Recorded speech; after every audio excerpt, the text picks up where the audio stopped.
Okay, I'm having to calm down a little bit because, you can't let certain people get up under your skin. You should always be the bigger person, all that kind of stuff like that. But I'm human and I'm me. And this is my baby girl. Okay. That's not chocolate. On the spectrum, we already know that.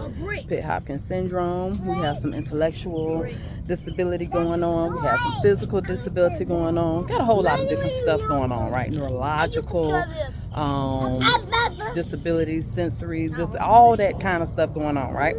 With that being said, we're entering church. Our baby girl is loud. We get that. That's like a running thing. We walk up anywhere and it's just like, you hear us before you see us. It is what it is. It comes with the territory.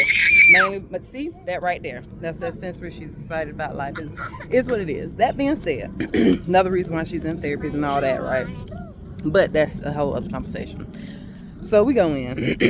Women walks in screaming. Young gentleman, standing across from the usher on the other side says, what exactly did he say? Hey man, y'all gonna have to go outside with that one, or she gonna have to be quiet or something like that before she comes in. Something to the effect of, she too loud to enter, y'all gonna have to be out there in the other overflow area. Okay. I'm like, okay. I get this in my head because I try to de-escalate stuff before I go there. So in my mind, I'm like, all right. But no, I need to educate this brother because this, it's a way to say things, and it was very insensitive how he said it, and he just think, oh, it's just kids. Okay, so let me tell you something real quick. How I approached him was like this. I said, so I just want to share something with you. Baby girl, she's autistic. She's on the spectrum. She has Pitt-Hopkins syndrome. It impacts the mental, neurological, physical functioning of a person. That's a part of it. We understand we got to keep it down though, and we're going to try to maintain it. She's usually good by the time we go in and sit down. Been to sanctuary plenty of times. Okay, they've been okay. Never had to be kicked out, all this other kind of stuff. Well, I say this to him. I ain't say all the never had been kicked out and we've been coming and all. I ain't say all that part, but I told him about the disability and this, that. And what I said was, my point for saying that was, I need you to be a little bit more aware of your sensitivity to parents when something like this occurs. And have that in the back of your mind when you do approach a parent, especially a parent of a child with disability, because that's another type of conversation. That's a whole other level. Especially disability they can't control, that neurological aspect. It has its flares, it has its moments. It just is what it is. And on top of that, she's 5.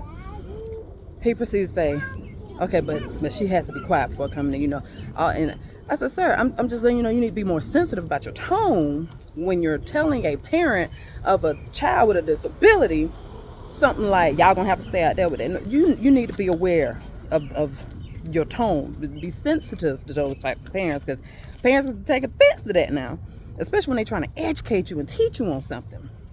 He says, man, because I said she got to be quiet, I turned around and walked away.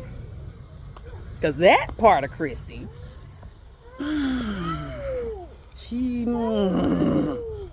service already started going on. It's a great day. We dressed up. We're gonna go relax afterwards, go to a nice expo, all that kind of stuff. Unfortunately, I'm at the House of Hope. I love my pastor, don't get it twisted. One monkey don't ruin the whole show. Sometimes they do, unfortunately. I was like, let me go walk and cool off. We wound up coming out here on the outside. Okay, I'm still contemplating want to go back because the spirit ain't right. You get what I'm saying? I was like, maybe I should go to the pastor, this, that, and the third. I like to get to I want to get to the root. I don't need no chain of command when it comes to something like this.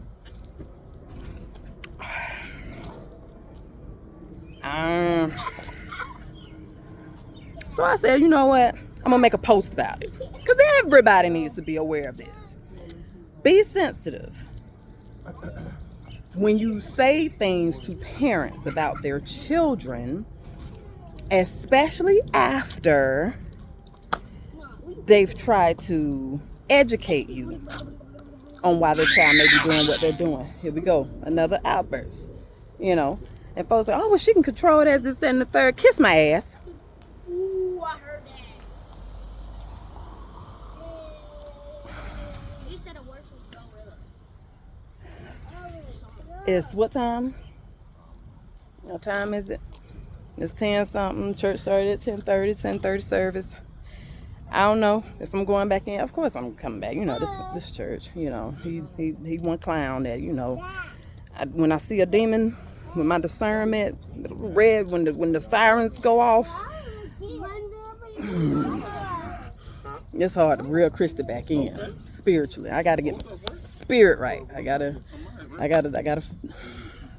calm down. I'm pissed right now. Some say, oh, you shouldn't let it. F you. I'm human. This is my autism awareness speech on a fine Sunday morning. Be mindful. That's my topic. Be mindful. Okay? I hope y'all have a fine rest of the day. I'm gonna pray, walk. We're finna enjoy the rest of this day. But y'all need to be aware of that. Fix that. I get to writing letters and all. I don't do too much talking. I get to writing letters and doing stuff or whatever. It might not change what I will make noise. Okay, and there's a whole other crew of autistic parents, all parents of autism. We will make noise silently. Be mindful. All right, signing off.